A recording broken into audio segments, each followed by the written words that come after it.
Cerita penemuan situs arkeologi Sangiran bermula dari kedatangan Gustav Heinrich Raut von Königswald sekitar era 1930. Ketika ia melakukan penelitian di Sangiran, museum belum ada. Segala kegiatan dilaksanakan di rumah Toto Marsono, lurah desa yang ikut membantu penelitiannya. Hasil penelitiannya ditampung di rumah Pak Toto.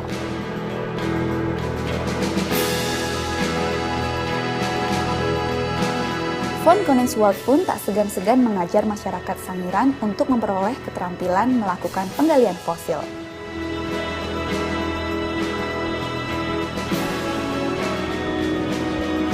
Dunia mulai menoleh ke Sangiran pada awal 1934, ketika von Königswald menemukan alat-alat serpih yang terbuat dari bahan kalsedon dan jasper di desa Ngebuk.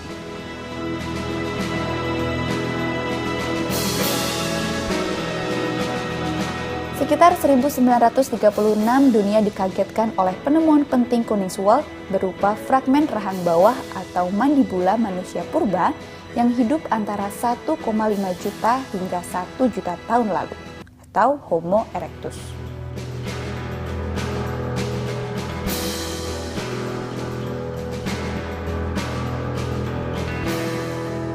Rupa-rupanya, penggalian fosil bukan hanya dilakukan oleh peneliti.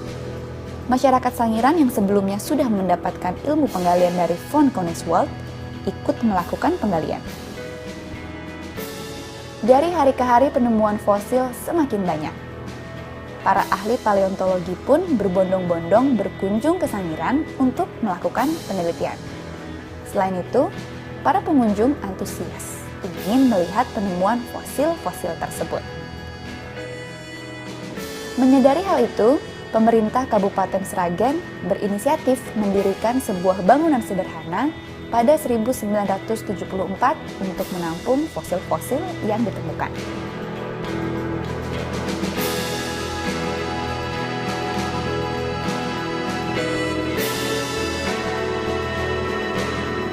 Lantaran banyaknya wisatawan dan peneliti yang datang, baik dari luar negeri maupun domestik, maka diperlukan sarana yang memadai.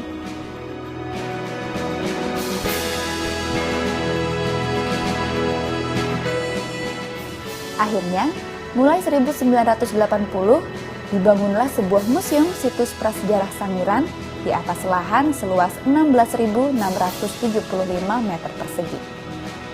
Museum itu dilengkapi ruang pamer, aula, laboratorium, perpustakaan, serta ruang audiovisual. Saat ini, Sangiran telah menjadi tujuan wisatawan domestik maupun mancanegara. Sangiran juga menjadi tujuan wisata pendidikan dan penelitian tentang manusia purba. Hampir setiap hari Museum Situs Prasejarah Sangiran dikunjungi wisatawan dan pelajar. Situs Sangiran bahkan dijadikan salah satu mata pelajaran atau muatan lokal bagi sekolah di Kabupaten Sragen, Jawa Tengah.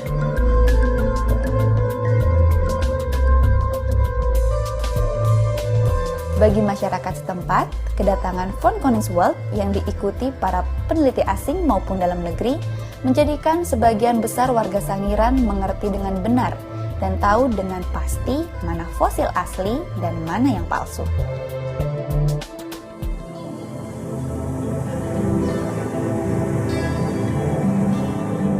Kreativitas warga juga bermunculan, antara lain dengan membuat beragam cenderamata dari batuan dan kayu. Cenderamata yang sebagian besar berbentuk Homo erectus, kapak,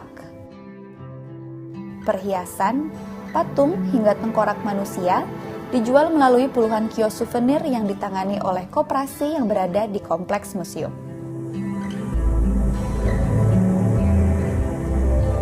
Objek wisata Museum Sangiran tampil makin lengkap dengan dibangunnya menara pandang yang membantu turis saat melakukan pengamatan.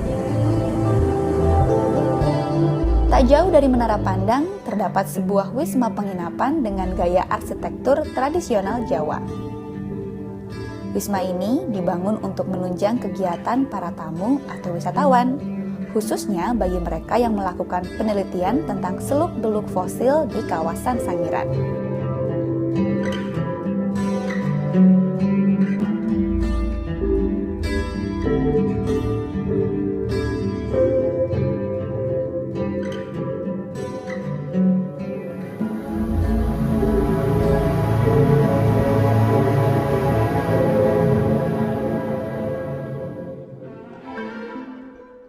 Situs Sangiran merupakan kekayaan dunia yang sangat penting dan mesti dilestarikan. Koleksi akan selalu bertambah, karena setiap musim hujan, kawasan Sangiran selalu mengalami erosi. Ada kalanya ditemukan fosil baru dari dalam tanah. Komite World Heritage UNESCO pada peringatannya yang ke-20 di Merida, Meksiko, pada 1996 menetapkan kawasan Sangiran sebagai kawasan World Heritage atau warisan dunia.